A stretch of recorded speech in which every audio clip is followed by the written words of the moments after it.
مجھے اچھی طرح یاد ہے کہ میں جب پہلی مرتبہ اس آستانے پہ حاضر ہوا تھا تو مجھے جن لوگوں نے دعوت دی انہوں نے مجھے یہ کہہ کر دعوت دی تھی اور وہاں بلایا تھا کہ ایک انتہائی اللہ کے کامل ولی کا عرس ہے، اور انہوں نے اتنے فضائل ذکر کیے کہ نہ چاہتے ہوئے بھی میں نے کہا کہ بھئی میں لازمی وہاں پر پہنچوں گا۔ آپ کی 73 ایئر آپ کی جو اچھا تھی اور شوگر بھی تھی اور دوسرے بھی، لیکن کبھی بیٹھ کے نماز نہیں پڑھی۔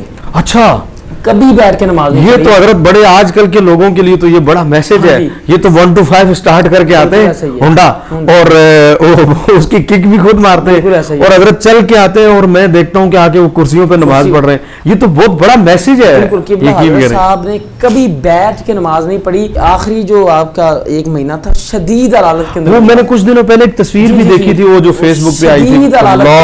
اب وہ دن تھا جمعے کا، ٹھیک ہے، حضرت کے وصال سے 2 دن پہلے ڈاکٹرز نے منع کیا، ہاسپٹل تھے، آپ نے فرمایا کہ نہیں، اور ہمیں یاد ہے کہ اتنی علالت تھی کہ ان کو پانی ہم چمچ سے پلا رہے تھے۔ اچھا، حضرت کی اتنی طبیعت خراب تھی لیکن اس دن بھی پگڑی انہوں نے خود باندھی۔ کیا کہنے، کیا اور جمعے کا ٹائم ہوا، فرمایا چلو، شدید علالت کے باوجود بھی آپ نے آدھا گھنٹہ گفتگو فرمائی۔ کیا کہنے، اور آپ کے جو آخری الفاظ تھے، آپ نے فرمایا تھا کہ ہم نے ہمیشہ رسول اللہ صلی اللہ تعالیٰ علیہ وآلہ وسلم کی طرف ڈائیورٹ کیا ہے، میں ہوں یا نہ ہوں، جو بندہ بھی بارگاہ رسالت میں جھک جائے گا اس کو دونوں جہانوں کے اندر برکتیں مل جائیں، یعنی وہ پیغام بھی دے گا، پیغام دے گا۔ بسم اللہ الرحمن الرحیم۔ ناظرین، آپ دیکھ رہے ہیں ہمارا یوٹیوب چینل آخری اور پروگرام بات تو ہوگی کے ساتھ میں ہوں آپ کا ہوسٹ خضر الاسلام نقشبندی۔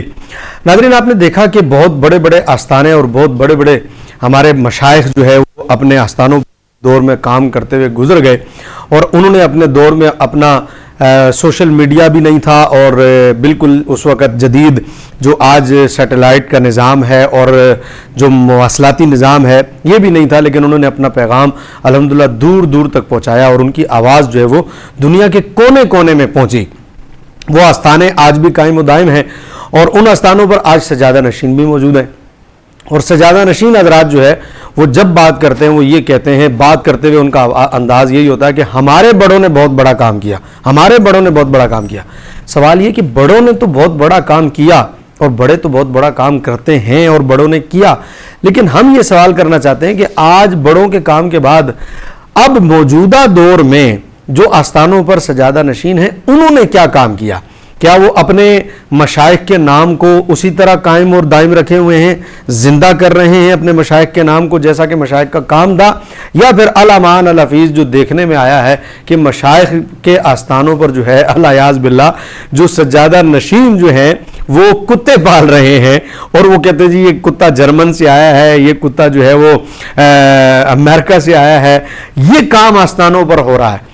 کیا مشائخ کا نام زندہ اس طرح رکھا جا رہا ہے جیسے مشائخ نے کام کیا یا نہیں؟ یہ ایک سوال ہے۔ اس موضوع پر بات کرنے کے لیے آج ہم نے اپنے ساتھ آستانہ عالیہ گنج عنایت سرکار علیہ رحمۃ الرحمٰن کے سجادہ نشین ہمارے ساتھ اس وقت موجود ہیں، حضرت قبلہ پیر عمر نقشبندی صاحب۔ السلام علیکم۔ بہت شکریہ پیر صاحب، آپ نے ہمیں جوائن کیا۔ سب سے پہلے تو میں آپ سے پوچھنا چاہوں گا کہ پیر جی، ہم ذکر کرتے ہیں جب بھی ہوتا ہے تو بات چلتی ہے، کہتے ہیں جی ہمارے بڑوں نے بہت بڑا کام کیا، لیکن بڑوں نے تو کام کیا اس کا تو انکار کوئی نہیں کر رہا۔ سوال یہ کہ جو موجودہ حضرات ہیں وہ اپنے بڑوں کے نام کو کیا قائم رکھے ہوئے ہیں یا خراب کر رہے ہیں؟ بسم اللہ الرحمن الرحیم۔ سب سے پہلے آپ کی محبت، آپ کا شکریہ کہ آپ نے دعوت دی۔ جس طرح آپ نے فرمایا کہ بڑوں نے تو کام کیا لیکن موجودہ دور کے اندر بھی کیا، دیکھیں کہ جہاں پہ کچھ بری چیزیں موجود ہیں وہاں پہ اچھی چیزیں بھی موجود ہیں۔ بالکل ہمارے بڑے، جس طرح کہ ہمارا آستانہ حضرت کرما والا شریف موجود ہے، اعلیٰ حضرت گنج کرم حضرت سید محمد اسماعیل شاہ بخاری رحمۃ اللہ تعالیٰ علیہ، ایک بہت بڑا نام ہے آپ نے جو دین کے لیے معاملات کیے۔ ان کے صاحبزادے بابا جی سید محمد علی شاہ صاحب رحمۃ اللہ تعالیٰ علیہ، انہوں نے بھی فروغ عشق رسول صلی اللہ تعالیٰ علیہ وآلہ وسلم کے لیے بھرپور کام کیا، لاکھوں لوگ ان سے مستفید ہوئے۔ ان کے بعد بابا جی سید میر طیب علی شاہ صاحب جو کہ میرے شیخ ہیں، ان کا میں مرید ہوں، تو آپ نے بھی فروغ عشق رسول صلی اللہ تعالیٰ علیہ وآلہ وسلم کے لیے اتنا کام کیا کہ ہر شہر کے اندر، ہر گاؤں کے اندر مراکز میلاد مصطفیٰ صلی اللہ علیہ وسلم کی قائم کی اور ان کی بنیادیں رکھی۔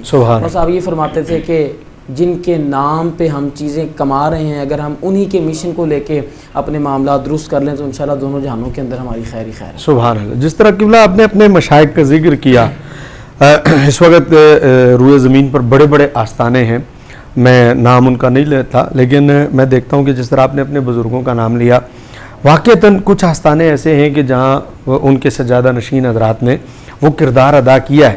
لیکن دور حاضر میں اگر ہم زیادہ تر آستانوں کو دیکھتے ہیں پیر جی تو ہمیں زیادہ تر آستانے ایسے نظر آتے ہیں کہ وہ صرف مشائخ کے نام کا کھا رہے ہیں. حضرت کیا پیری مشائخ کے یا اپنے بڑوں کے نام کے کھانے کا نام ہے؟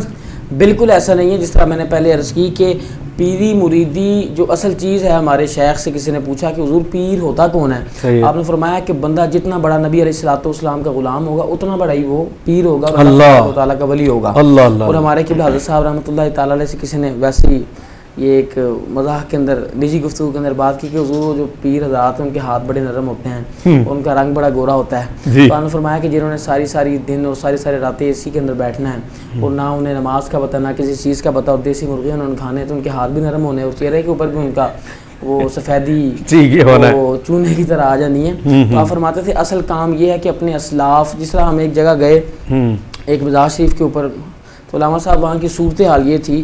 الحمدللہ ہمارا جو آستانہ ہے حضرت صاحب قبلہ کا، دور دور سے لوگ اب مزار پاک کو صرف دیکھنے کے لیے آتے ہیں کہ ہم بھی اپنے مزار پاک کا معاملات اس مزار پاک کی طرح ہم معاملات لے کے چلیں. تو ادھر علامہ صاحب کی صورتحال تھی کہ مزار پاک کے ارد گرد مٹی اور ساری چیزیں اور چادر بھی اور جو معاملات تھے بیٹھنے کے لیے قرآن پاک کی بھی کوئی وہ موجودہ صورتحال نہیں. لیکن ساتھ ہی جو رہائش گاہ تھی حضرت کی، ادھر وہ گاڑی کھڑی تھی چمک دمک رہی ہے، وہ ایسی چمک دمک رہی ہے. تو میں نے کہا یار جن کے نام پہ سارا کچھ کر رہے ہیں ان کے اوپر بھی کچھ لگا لیں اور ان کے نقش قدم کے مطابق اپنے معاملات. جی یہی میں ذکر کر رہا تھا. اچھا آپ نے اپنے والد گرامی کا ذکر کیا. آپ یہ بتائیے کہ حضرت کی جو خدمات رہیں، حضرت ایک تو کہاں سے مرید تھے اور گنج عنایت ان کا لقب ہے. اس میں گرامی بھی ذرا ہمارے ناظرین کو پتہ چل جائے حضرت کا. اور آستانہ عالیہ جو ہے آپ کا شروع سے یہیں رہا؟ جی میں والد گرامی کا جو نام اسم گرامی حضرت علامہ پیر محمد عنایت احمد نقشبندی نور اللہ مرقدہ، لقب ان کا حضرت گنج عنایت سرکار رحمۃ اللہ تعالیٰ علیہ ہے. اور وہ براہ راست اعلیٰ حضرت گنج کرم سید محمد اسماعیل شاہ بخاری نور اللہ مرقدہ ان کے مرید تھے. دراصل آپ اشرف المدارس اکاڑا میں حضرت مولانا غلام علی اکاڑوی ان کے ہاں آپ زیر تعلیم تھے. تو بچپن کے اندر ہی حضرت صاحب کرمہ والے سرکار رحمۃ اللہ علیہ کی بارگاہ میں آپ حاضری دیتے تھے. تو ایک دن آپ فرماتے ہیں کہ بعد از نماز مغرب کیونکہ ملاقات کا ٹائم نہیں ہوتا تھا حضرت صاحب سے، لیکن وہ موقع دیکھتے ہی اندر آپ حاضر ہو گئے. تو حضرت صاحب چہل قدمی فرما رہے تھے. تو حضرت صاحب کیونکہ والد گرامی پڑھتے تھے اس ٹائم تو بیٹھ گئے تو زانو دل کے اندر خیال آیا کہ آج اکیلے ہیں تو کیوں نہ حضرت سے ہم مرید ہو جاؤں حضرت کا اور حضرت کے اکتساب فیض ہو جائے. یعنی یہ ادارہ بھی وہیں پر تھا؟ یہ تھوڑا فاصلے پہ اشرف المدارس اور لیکن تھا کن کا اشرف المدارس؟ یہ شیخ القرآن مولانا غلام علی اکاڑوی ان کا تھا. اور وہاں سے آپ آستانے پہ آئے؟ جی پیدل آتے تھے. اچھا. تو وہاں پہ حضرت صاحب چہل قدمی فرما رہے ہیں تو دل میں خیال آیا کیوں نہ آج ان کے مرید ہو جائیں. ٹھیک ہے. تو ابھی دل میں ہی ہے تو فوراً حضرت صاحب کرمہ والے سرکار رحمۃ اللہ تعالیٰ علیہ نے نظر اس طرف کی اور فرمایا کہ بیلیا، آپ بیلی کیا کہ مخاطب کرتے تھے کہ بیلیا تو تے روزے ازل تو ہی میرا مرید ہے. اللہ. پھر آپ کا جو معمول تھا آپ مراد و وظائف کے اندر تہجد کا اور یہ جو دوسرے معاملات تھے سلسلہ عالیہ نقشبندیہ کو وہ فرمائے اور سینے کے اوپر تھپکی دی اور فرمایا اللہ تبارک و تعالیٰ نے چاہا تو اللہ تعالیٰ بڑے رنگ لگائے گا. واہ. تو حضرت صاحب نے اپنی کتاب کے اندر بھی لکھا ہے جو بھی کچھ میں ہوں وہ حضرت صاحب کی دعا کی وجہ سے ہوں. صحیح. تو اب آپ نے فرمایا کہ آستانہ عالیہ کس طرح اب وہاں سے یہاں پھر کب شفٹ ہوئی؟ حضرت صاحب کی ولادت 1937 کے اندر اچھا مقبوضہ کشمیر کا ایک گاؤں ہے کلسیاں، وہاں کے اندر آپ کی ولادت ہوئی. کلسیاں گاؤں ہے وہاں کے اندر وہاں ہوئی. تو جب اس کے بعد آپ قیام پاکستان کے بعد گجرات تشریف لے کے آئے. ٹھیک ہے. وہاں پہ کچھ عرصہ زیر تعلیم رہے. اس کے بعد وہیں پہ مولانا غلام علی اکاڑوی صاحب کا کوئی معاملہ تھا. ابھی اکاڑا وہ تشریف نہیں لے کے گئے. ٹھیک ہے. تو والد گرامی نے ان کے ساتھ مشورہ کر کے حضرت صاحب کو مولانا غلام علی اکاڑوی صاحب رحمۃ اللہ تعالیٰ علیہ کے ساتھ روانہ کر دیا. وہاں سے پھر آپ گواڑے تشریف لے گئے. اس کے علاوہ کروڑ پکا کے اندر مولانا منظور صاحب رحمۃ اللہ علیہ ان کے پاس زیر تعلیم رہے. اس کے علاوہ پاک پتن شریف میں زیر تعلیم رہے. اور حضرت مولانا عبداللہ قصوری صاحب قصور کے اندر محدث قصوری عبداللہ قصوری صاحب ان کے خلیفہ مجاز بھی ہیں. مولانا علامہ غلام علی اکاڑوی صاحب سے بھی خلافت ہے. اور دیکھیں کہ شاگردوں کو اپنے استادوں پہ مان ہوتا ہے. شیخ القرآن مولانا غلام علی اکاڑوی صاحب جب گلبرگ تشریف لائے تھے تو ممبر کے اوپر بیٹھ کے کثیر تعداد میں غلامان رسول کے سامنے فرمایا کہ بروز قیامت جب رب غلام علی سے پوچھے گا تم دنیا سے میرے لیے کیا لائے ہو تو میں ان کے ہاتھ آگے کر دوں. کیا کہنے. ادھر سے پھر آپ قصور میں تھے. ادھر ملا تکنا ایک مسجد ہے، ملا تکنا کا علاقہ ہے. وہاں پہ آپ اچھا شیخ القرآن کے دائرے میں آپ تدریس بھی کرتے رہے، پڑھاتے بھی رہے ہیں. اس کے بعد جب قصور تشریف لے آئے, یہاں پہ ملا تکنے کی مسجد کے اندر آپ نے امامت خطابت بھی کروائی. وہاں سے پھر گلبرگ کے کچھ احباب آئے تو مولانا عبداللہ قصوری صاحب نے فرمایا کہ ان جیسے جید علماء کی وہاں ضرورت ہے, تو انہوں نے پھر ان کے حکم پہ پھر آپ گلبرگ تشریف لے کے آئے. اچھا جب گلبرگ تشریف لے کے آئے, اب تو جو پیری مریدی سے آپ نے کہا, یہ کوئی سن حضرت بتا سکیں گے اس ٹائم کوئی یاد پڑتا ہوگا لاہور آنے والا؟ 69 میں. اچھا, آپ لاہور تشریف جی لاہور تشریف, پھر اس کے بعد لاہور ہی آپ کا قیام رہا. اس کے بعد آپ لاہوری تشریف قیام رہا. اگر 96 والا دور بھی میں حضرت ذکر کروں مثال کے طور پر, تو 96 والا دور بھی جو ہے وہ جدید آسائشوں کا دور نہیں تھا, کیونکہ واٹس ایپ نہیں تھا 96 کے دور میں, فیس بک نہیں تھا, اور یہ جدید کیمرے جو آج ہمارے یہاں موجود ہیں یہ نہیں تھا. تو اتنے تھوڑے سے عرصے میں مطلب حضرت کا ایک فیض الحمدللہ پورے علاقے میں جاری ہوا, اور دور دور تک آپ کا نام گونجتا ہے. یہ ان حضرات کا جو حضرت مطلب میں سمجھتا ہوں کہ حضور سے جو تعلق ہوتا ہے نا, بالکل ایسا ہی, یعنی جتنا مضبوط تعلق ہوتا ہے, آپ دیکھیں اس کی وجہ سے کہاں مدینہ شریف اور کہاں گلبرگ, لیکن جب آپ کا تعلق حضور سے مضبوط ہوتا ہے تو پھر آپ کا نام ساری دنیا میں جانا. کیا کہتے ہیں آپ اس بارے میں؟ اب دیکھیں کہ جنہوں نے کام کیا نام انہیں کا رہتا ہے. جی, قبلہ حضرت صاحب جب تشریف لے کے آئے تو ایک کھلی جگہ تھی, مسجد کا نام و نشان نہیں تھا, اور ایک وہ کافی زمین گہری کھدی ہوئی تھی یہی گلبرگ کے اندر. ٹھیک ہے, تو آپ اکثر فرماتے تھے اس ٹائم تو کوئی بیلی نہیں تھا, میں اپنے ہاتھوں سے مٹی اٹھا کے اس گڑھے کو بھرتا تھا. اچھا, یہ آپ خود فرماتے تھے. اور وہ یہ جو مسجد جہاں ایک دفعہ وہ خطاب کے لیے, یہ وہی مسجد, یعنی حضرت کے ہاتھوں کی بنی ہوئی ہے, حضرت کے ہاتھوں کی بنی ہوئی ہے, اور آپ نے خود اس کی بنیاد بھی رکھی. اور اس کے بعد آپ نے وہاں پہ فروغ عشق رسول صلی اللہ تعالیٰ علیہ وسلم کی وہ تحریک کا آغاز کیا. عید میلاد النبی کا جلوس نہیں ہوتا تھا, ٹھیک ہے, آپ نے اس کی بنیاد رکھی. ٹھیک ہے, مساجد کافی تھیں لیکن اس کے لیے علماء نہیں تھے, آپ نے خود پڑھایا. اچھا, کئی علماء نے آپ سے فیض حاصل کیا. اور اس کے علاوہ تصوف, جس طرح کہ آپ نے فرمایا کہ آج کل معاملات اس طرح ہو چکے ہیں, آپ نے علماء تیار کیے اور انہیں خلافتیں دی. انہوں نے مختلف علاقوں کے اندر جب رسول اللہ صلی اللہ تعالیٰ علیہ وسلم کے عشق اور محبت کے جام لوگوں کو پلائے تو اس پورے علاقے کا رنگ ہی ایک عجیب ہو گیا. بالکل ایسے. اس مسجد کے اندر بھی آپ یہ دیکھیں کہ مسجد کے اندر تو رونق صرف نماز کے وقت ہوتی ہے. قبلہ حضرت صاحب پاک رحمۃ اللہ تعالیٰ علیہ کی ظاہری حیات پاک میں نماز کے اوقات کے علاوہ بھی مسجد بارونق رہتی تھی. واہ, عام دو رفت بیلیوں لوگ آ رہے ہیں ملنے کے لیے, فیض جاری ہے. آپ یہ دیکھیں آج کل کوئی بھی پیر کسی سے بھی ملنا ہو تو ٹائم نہیں ملتا. قبلہ حضرت صاحب رحمۃ اللہ تعالیٰ علیہ کی یہ اللہ تعالیٰ نے ان کو ملکہ عطا فرمایا تھا کہ 5 نمازوں کے ٹائم مسجد کے اندر موجود ہوتے تھے. واہ, کوئی مصروفیت ہے یا نہیں ہے, 5 نمازوں کے ٹائم بیلیوں کو یہ پتا تھا حضرت صاحب قبلہ مسجد کے اندر موجود ہوں گے. اور آپ اپنے شیخ کے بتائے, یہ نہیں کہ آپ پیر بن گئے تو فرمایا کہ جی میں بڑا کچھ ہو گیا. ہمیشہ کوئی بھی بات ہوئی اور آپ یہ فرماتے تھے کہ پیر وہ نہیں ہوتا جو لوگوں کو اپنی طرف ڈائیورٹ کرے, پیر وہ ہوتا ہے کہ جو بندے کا ہاتھ پھوڑ کے اسے بارگاہ رسالت میں لے جائے. اور آپ اکثر یہ فرماتے ہیں کہ بیلیوں ہماری جو دکان ہے یہ 2 نمبر دکان ہی خالص دکان ہے, اور جو اس کے اندر سودا ہے, سامان ہے اور فیض ہے, یہ بھی حضرت کرما والوں کی نگاہ سے بڑا خالص ہے. پھر آپ فرماتے تھے جو ہمارے پاس آنے والے ہیں وہ بھی خالص ہیں. کیا کہنے, اور جس طرح حضرت صاحب کرما والوں نے فرمایا کہ ہمارے بیلیوں کو اپنی شان کا پتہ چل جائے تو خوشی سے مر جائے. تو یہ ان کا معاملہ تھا. میں آپ کی بات کاٹتے ہوئے مجھے میرے حضور قبلہ والی سالک آباد شریف کے سجادہ نشین جو ہیں, میں نے جس طرح عرض کیا ہم نے حضرت جس طرح یہ دیکھا نا کہ بڑوں نے کام کیا, تو میں جہاں بیت ہوں سالک آباد شریف میں, آپ یقین کریں کہ دورہ حدیث شریف تک وہاں مدرسہ سالک آباد شریف میں میرے پیر خانے پر, پھر اس کے بعد جو ہے بچیوں کا مدرسہ, اچھا اس کے بعد خلق خدا کی جو خدمت کا ایک طریقہ کار.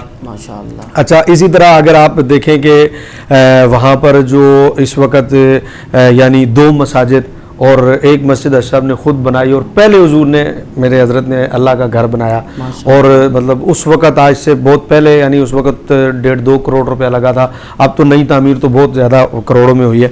کہنے کا مقصد یہ ہے کہ حضرت نے اپنے والد گرامی کے نام کو قائم رکھا, قائم صرف نہیں رکھا بلکہ اجاگر کیا, اور پھر سیم یہی جملے ہر اصل پیر کے جو حضرت آپ نے گنج نائے سرکار کے آپ نے جملے فرمائے.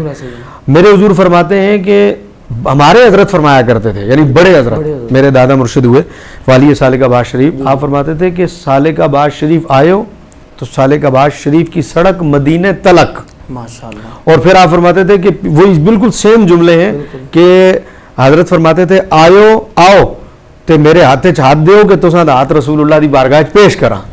تو بالکل آپ نے نقشبندی فیض ہے چونکہ بالکل ایسا ہے، اس طرح ہوا.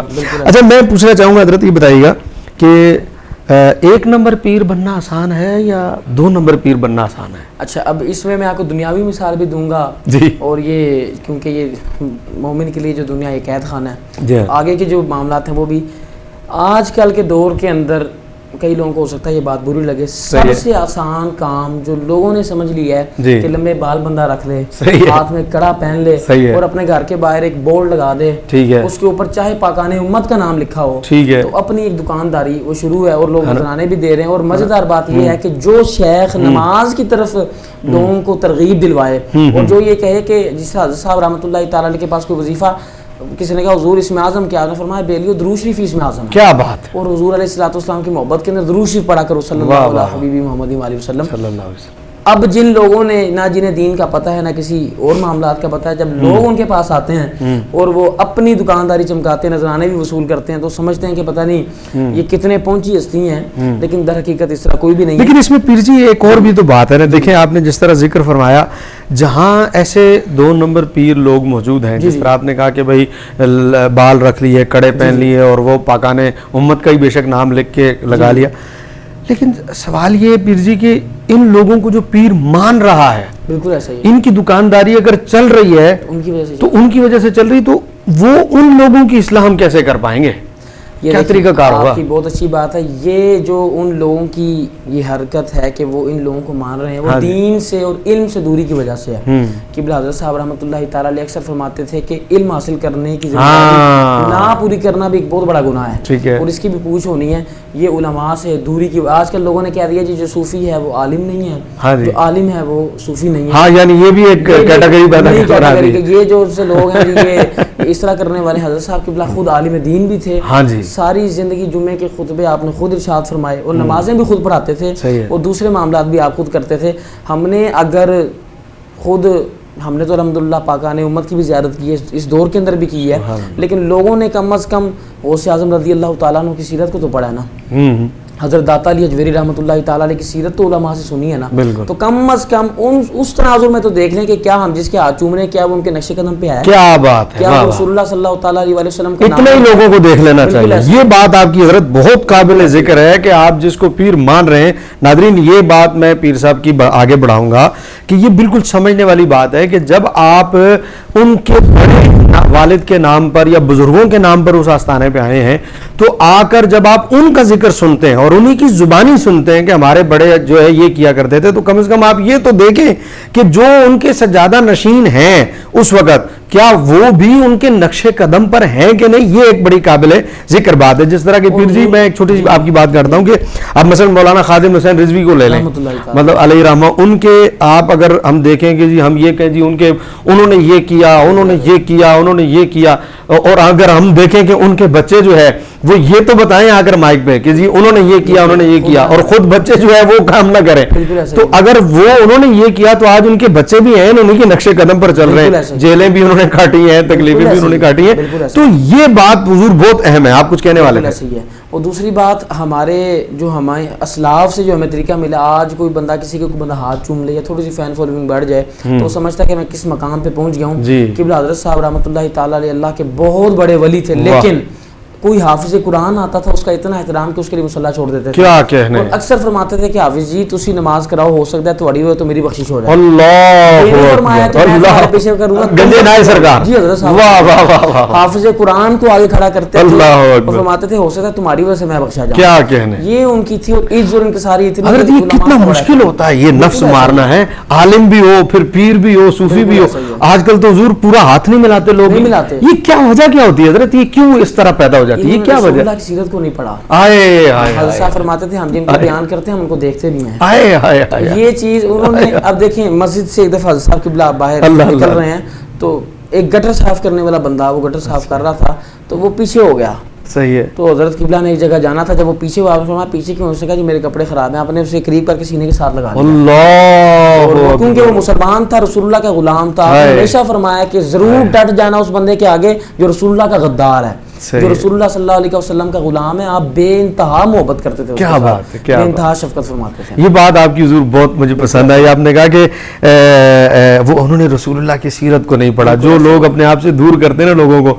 مجھے شاہ صاحب مجھے ملنے کے لیے آئے تھے ایک دفعہ ادھر کراچی، تو مجھے پیر اجمل شاہ صاحب نا ایک بات ہوئی ایسے ہی، تو میں نے کہا حضور آپ کی بڑی کرم نوازی کہ آپ تشریف لائیں. اس ٹائم نورانی میاں رحمۃ اللہ تعالی علیہ کا چہلم تھا اور وہ لاہور سے ادھر آئے تھے کراچی میرے پاس. تو انہوں نے کہا بھئی ہم آگے چلیں گے نا. اور میں نے کہا جی آپ نے بڑی کرم نوازی فرمائی کہ میرے پاس تشریف لے آئے. تو پتہ مجھے کیا کہنے لگے خضر الاسلام بہت سارے لوگوں نے کہا تھا کہ بھائی آپ آئیں تو ہمیں ٹائم دیں، لیکن یار میں ذرا پروٹوکول سے بچتا ہوں، اور میں نے تو ایک ہی بات پڑھی ہے، اساں یار اپنا بوا رسول اللہ دے بوئے وانگوں کھلا ہی رکھا ہے کہ جو ملاقات کر لے. اچھا پیر جی آپ یہ بتائیں کہ حضرت کی گنج ناز سرکار علیہ رحمہ کا ایک تو وصال کب ہوا، تاریخ اگر آپ کو یاد ہو ضرور بتائیں. دوسرا یہ کہ آپ بڑی کم عمری میں آپ پر یہ بوجھ پڑ گیا. آپ کی عمر اس وقت بہت کم تھی، تو آپ نے بڑی کم عمری میں نشیب و فراز دیکھے. کیسا دیکھتے ہیں یہ والا سفر، جو بندہ اتنی کم عمری میں ایسا بوجھ پڑ جائے؟ مریدین میں بھی بڑے بڑے چلاک اور فنکار قسم کے مرید بھی ہوتے ہیں، تو آپ نے تو بڑی کم عمری میں یہ دیکھا ہے. بالکل ایسا ہی ہے. حضرت صاحب رحمۃ اللہ تعالیٰ علیہ کا جو ظاہری وصال ہے وہ 31 جولائی 2011 28 شعبان المعظم. اور یہ بھی اس حوالے سے بھی میں ایک بات عرض کرنا چاہوں گا کہ آپ فرماتے تھے کہ 13 سال کی عمر سے لے کے اب تک میں نے کبھی تہجد بھی نہیں چھوڑی. اللہ دعا فرمائی تھی، آپ نے فرمایا تھا کہ یا اللہ میں نے کبھی تہجد اور سنن اذکار بھی نہیں چھوڑے. کوئی ایسا رمضان نہ آئے کہ میں کھڑے ہو کے آپ کی 73 ایئر آپ کی جو تھی اور شوگر بھی تھی اور دوسرے بھی، لیکن کبھی بیٹھ کے نماز نہیں پڑھی. اچھا کبھی بیٹھ کے نماز نہیں یہ تو حضرت بڑے آج کل کے لوگوں کے لیے تو یہ بڑا میسج ہے. یہ تو 1 to 5 سٹارٹ کر کے آتے ہیں ہونڈا، اور اس کی کک بھی خود مارتے ہیں، اور حضرت چل کے آتے ہیں، اور میں دیکھتا ہوں کہ آ کے وہ کرسیوں پہ نماز پڑھ رہے ہیں. یہ تو بہت بڑا میسج ہے. حضرت صاحب نے کبھی بیٹھ کے نماز نہیں پڑھی، اور 73 سال کی عمر میں. اللہ اور شدید بیماری، آخری جو آپ کا 1 مہینہ تھا شدید علالت کے اندر. وہ میں نے کچھ دنوں پہلے ایک تصویر بھی دیکھی تھی وہ جو فیس بک پہ آئی تھی. اب وہ دن تھا جمعے کا، ٹھیک ہے، حضرت کے وصال سے 2 دن پہلے. ڈاکٹرز نے منع کیا، ہاسپٹل تھے، ٹھیک ہے، آپ نے فرمایا کہ نہیں. اور ہمیں یاد ہے کہ اتنی علالت تھی کہ ان کو پانی ہم چمچ سے پلا رہے تھے. اچھا، حضرت کی اتنی طبیعت خراب تھی، لیکن اس دن بھی پگڑی انہوں نے خود باندھی. کیا کہنے، اور جمعے کا ٹائم ہوا، فرمایا چلو. شدید علالت کے باوجود بھی آپ نے آدھا گھنٹہ گفتگو فرمائی. کیا کہنے. اور آپ کے جو آخری الفاظ تھے، آپ نے فرمایا تھا کہ ہم نے ہمیشہ رسول اللہ صلی اللہ تعالیٰ علیہ وآلہ وسلم کی طرف ڈائیورٹ کیا ہے. میں ہوں یا نہ ہوں، جو بندہ بھی بارگاہ رسالت میں جھک جائے گا اس کو دونوں جہانوں کے اندر برکتیں مل جائیں گی. یعنی وہ پیغام بھی دے گا، پیغام دے کے گئے. ناظرین میں اپنے حضرت کی اس بات کو آگے بڑھاؤں گا. مجھے یہاں پر 2 باتیں یاد آ رہی ہیں. مجھے اسی طرح یاد ہے ایک دفعہ حضرت امیر المجاہدین علامہ خاتم حسین رضوی علیہ رحمہ، آپ نے ایسی ذکر تقریر کے دوران ایک ذکر فرمایا، آپ نے بات کی، آپ نے فرمایا میں رب کو ایک دعا منگی ہے، میں دعا منگی ہے کہ یا اللہ کدی بھی او دن نہ آوے میری زندگی جدوں میرا روزہ چھوٹے. اور آپ نے یہ دعا مانگی، اور جیسے ہی انہوں نے یہ دعا مانگی تو میں چونکہ برابر میں کھڑا تو فوراً کہا کہ یا اللہ میری دعا کو ان کی دعا کے ساتھ ملا دے کہ یا اللہ ایک تو روزہ نہ چھوٹے جو انہوں نے، اور دوسرا میں نے یہ دعا مانگی کہ یا اللہ کبھی ایسا دن میری زندگی میں نہ آئے کہ میں اصلی حالت میں نماز نہ پڑھ سکوں، میں صحیح حالت میں نماز نہ پڑھ سکوں. وہ دن نہ آئے، یعنی میں اصلی حالت میں، یعنی جو آج کرسیوں کا دور ہے، ہم دیکھتے ہیں کہ اچھے خاصے ہٹے کٹے لوگ آتے ہیں اور وہ گھنٹہ گھنٹہ مسجد کے باہر کھڑے ہو کر نواز شریف کی سیاست پہ، عمران خان کی سیاست پہ بات کر رہے ہوتے ہیں، زرداری کی سیاست پہ بات کر رہے ہوتے ہیں، لیکن میں نے دیکھا کہ وہ نماز آ کر کرسیوں پر جو ہے وہ بیٹھ کے پڑھتے ہیں. اور حضرت کی یہ مثال آپ کے سامنے ایک زندہ مثال ہے کہ 73 سال کی عمر میں بھی انہوں نے بیٹھ کر نماز نہیں پڑھی. اور دوسری بات مجھے اپنے مرشد گرامی کی یاد آئی. ادب والے لوگ ایسے ہوتے ہیں کہ میرے بڑے حضرت سے کے بھی حضرت یعنی میرے پردادا مرشد لگے حضور والی باغدرہ شریف رحمۃ اللہ تعالی علیہ، آپ فرماتے تھے کہ میں نے 3 دعائیں اللہ سے مانگی ہیں. ایک یہ کہ یا اللہ میں مدینہ شریف میں جتنے دن رہوں میں بے وضو نہ ہوں. تو 18 دن آپ مدینہ شریف میں رہے، 18 دن آپ بے وضو نہیں ہوئے. اب کوئی کیسے ہوا؟ تو یہ کرامتن ہوا، یہ اللہ والے لوگ ہیں، اور پھر ان کے نقش قدم پر چلنے والے بھی ایسے. دوسری حضرت انہوں نے دعا مانگی کہ میں طواف کروں تو تنہا کروں. تو یہ آج سے یعنی اگر 70-80 سال 90 سال پہلے کی بات ہے، لیکن اس وقت بھی مشکل تھا. تو آپ فرماتے میں نے کچھ چکر لگائے، پھر کوئی شامل ہو گیا، پھر میں نے کوئی چوتھے چکر تک پہنچا، پھر کوئی شامل ہو گیا. اس طرح کرتے کرتے